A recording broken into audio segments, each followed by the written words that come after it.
tahun hadapan kita akan ada satu tema khas, yaitu membangun kembali Pondok Daud.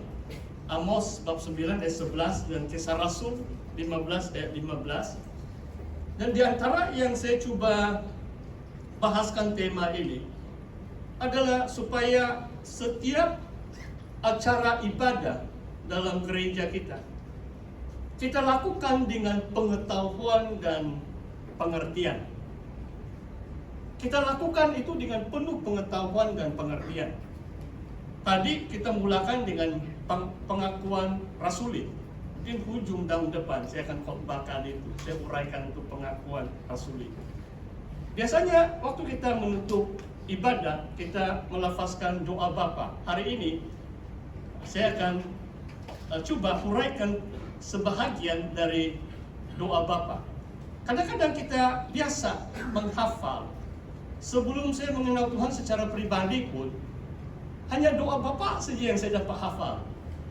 Waktu beberapa minggu sebelum saya terima Tuhan sebagai Tuhan dan Juru Selamat di New Zealand, saya flatting bersama 5 mahasiswa yang lain. 6 orang kami di Canterbury University. Kelima mereka sudah lahir kembali. Saya satu orang saja yang belum mengenal Tuhan. Setiap kali makan, kami disuruh berdoalah. Waktu giliran saya tidak pandai berdoa. Saya hafal saja doa Bapa.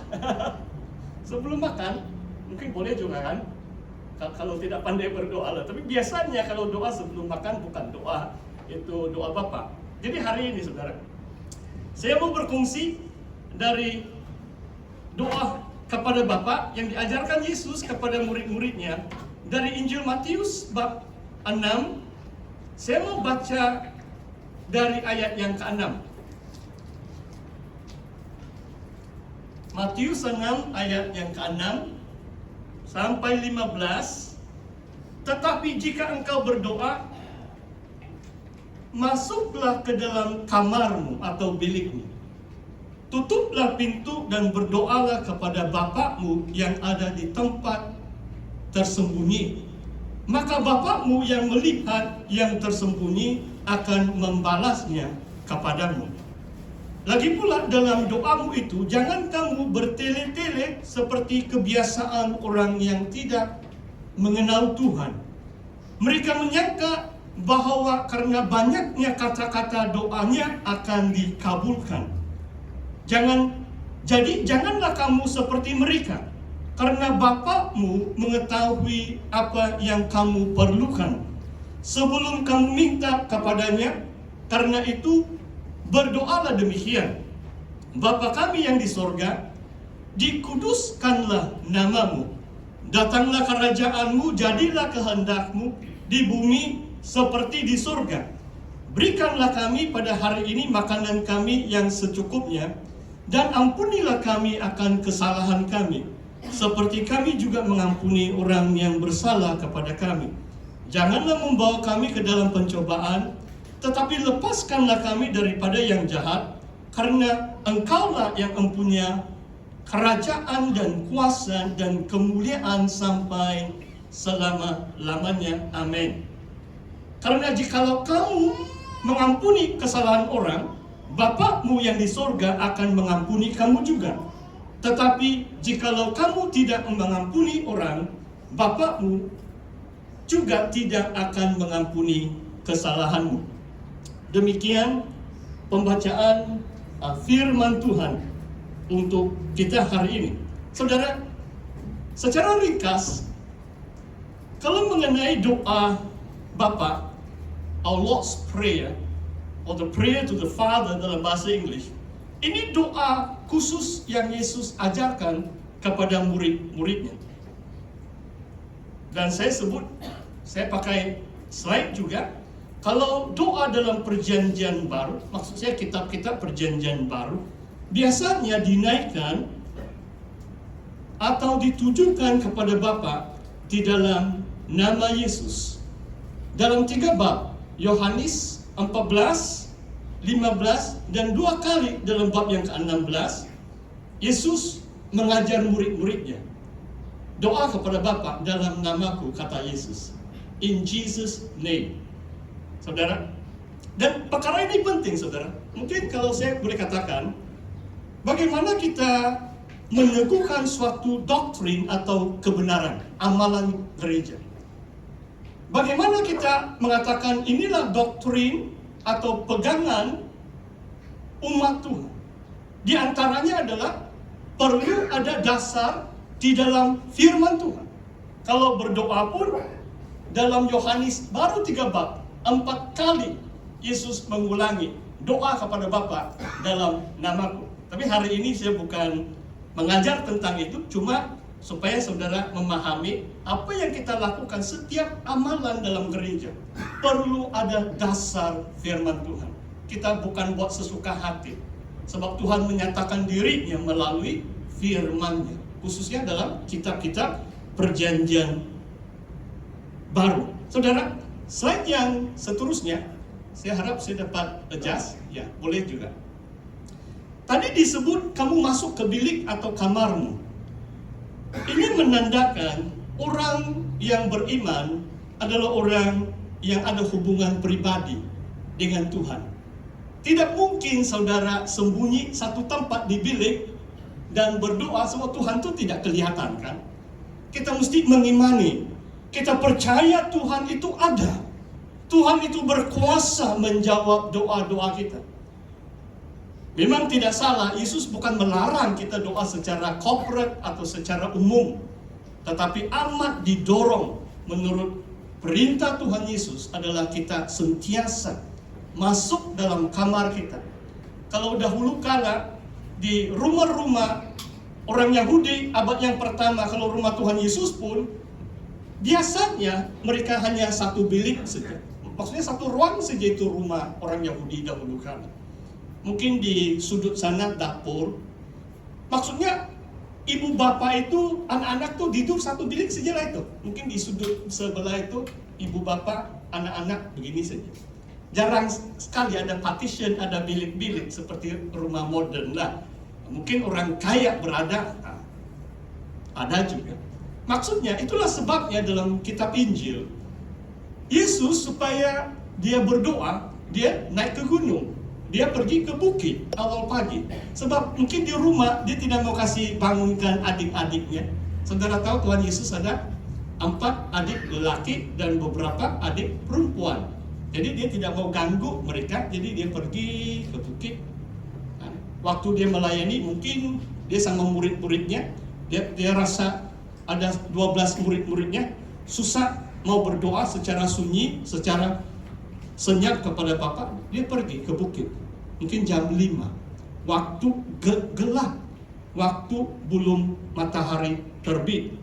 Saudara, yang seterusnya adalah tidak perlu kita bertele-tele atau berulang-ulang.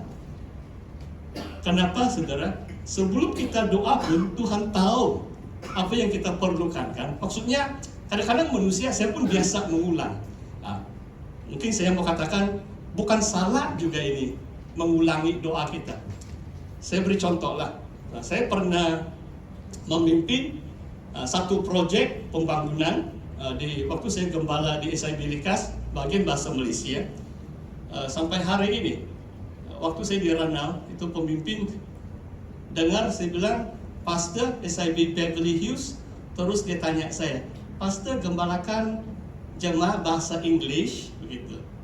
Beverly Hills, Pak. Nama gereja kita canggih-canggih juga tahu. Beberapa jemaat begini ya. Mereka pikir saya pastor. Baru saya sharing. Selama saya berada di Sabah, semua pelayanan saya dalam bahasa Malaysia. Tidak pernah saya melayani jemaah bahasa Inggris atau bahasa Cina. Dan beberapa kali saya diundang khotbah baru-baru juga tahun ini di Basel. Dia takjub. Saya beritahu dia mungkin ini kali kedua saya khotbah dalam bahasa Inggris diundang di luar SIB. Di Sabah 99% pelayanan saya adalah bahasa Malaysia, dan di Singapura 99% dalam bahasa Inggris. Ada juga 2 gereja Indonesia di Singapura yang undang saya khotbah. Jadi saya khotbah dalam bahasa Melayu saya lah. Mungkin mereka faham soal bahasa Sabah itu bahasa baku bahkan. Haleluya. Saudara, dalam ajaran ini adalah Tuhan tahu kita ada keperluan. Bukan salah juga macam berulang. Maksudnya begini, kalau kamu mencari jodoh lah kan, mungkin Tuhan bukan bagi kamu boyfriend, girlfriend 2 bulan kan. Kadang-kadang kamu berdoa 2 tahun. Jangan putus asa, berdoa saja. Minta berulang. Maksud di sini bertele-tele adalah dalam doa kamu 10 menit. Jangan ulang-ulang macam Tuhan tuh tidak pandai dengar. Itu maksud Tuhan Yesus. Jangan bertele-tele, berulang-ulang doa kita. Tapi dalam konteksnya, kalau kadang-kadang anak kamu belum bertobat, bertahun-tahun. Kalau saudara tahu sejarah gereja, ibu kepada Saint Augustinus nama dia, bapak gereja di antara yang paling famous. Ibu dia berdoa 15 tahun, dari remaja sampai dia 30-an baru dia terima Tuhan Yesus. Monica, sehingga bishop itu beritahu kepada ibu kepada Augustine, dia bilang tidak mungkin anak kamu terus orang kafir sebab Tuhan melihat air matamu. Itu nubuat Ambrose. Waktu itu Augustine belum lagi bertobat, tapi dia menjadi bapak gereja yang famous. Banyak buku-buku dia tulis. Bab yang keempat, awal bab yang kelima. Inilah maksudnya berulang-ulang. Kadang-kadang doa kita perlu diulangi. Kita harus sabar menantikan jawaban Tuhan. Saudara, tema besar saya hari ini adalah ayat ini saja. Dikuduskanlah. Ya, kadang-kadang tidak tahu, saya punya bateri mungkin. Boleh tolong saya? Dikuduskanlah namamu. Tadi kalimat pertama dalam doa Bapa adalah dikuduskanlah namamu. Nama Bapa itu kudus. Dan kalau saudara datang berbakti di gereja ini, dari masa ke semasa ada sedikit juga kamu belajar bahasa Ibrani dan bahasa Yunani. Pastor bukan bangga, sebab kalau kita pikir betul, perjanjian lama itu ditulis dalam bahasa Ibrani, Hebrew. Kitab-kitab perjanjian baru itu dalam bahasa Yunani kan. Kalau kita mengetahui bahasa aslinya, kenapa kita mau pakai yang penerjemahannya? Saudara paham maksud saya? Supaya saudara belajar sedikit yang original. Kalau kudus, Ibrani itu Kadesh. Okay. Kalau Yunani, Hagios. Wah, senang saja kan?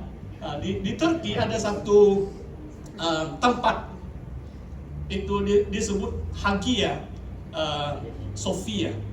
Dan sebenarnya di Turki, dahulu kala, sebab seluruh Turki itu orang Kristen, itu gereja di antara yang terbesar di situ. Tapi sekarang karena convert pergi yang lain lah kan, sedih juga kalau kita tahu perkembangan sejarah dunia. Saudara, kudus atau Kadesh dalam Ibrani atau Hagios dalam Yunani bermaksud Tuhan itu terasing daripada segala ciptaannya. Hanya Tuhan yang wujud dari kekekalan sampai kekekalan. From eternity to eternity. Only God is or God exists. Segala sesuatu yang wujud itu dicipta. Jadi Tuhan itu kudus. Dia terasing. Terasing daripada apa yang fana. Apalagi terasing daripada yang mencemarkan, yang noda dan dosa. Allah kita kudus, Tuhan kita kudus. Kita tidak boleh samakan dengan benda-benda yang fana, profane or common. He is a holy God. Tuhan itu kudus. Dia sang pencipta.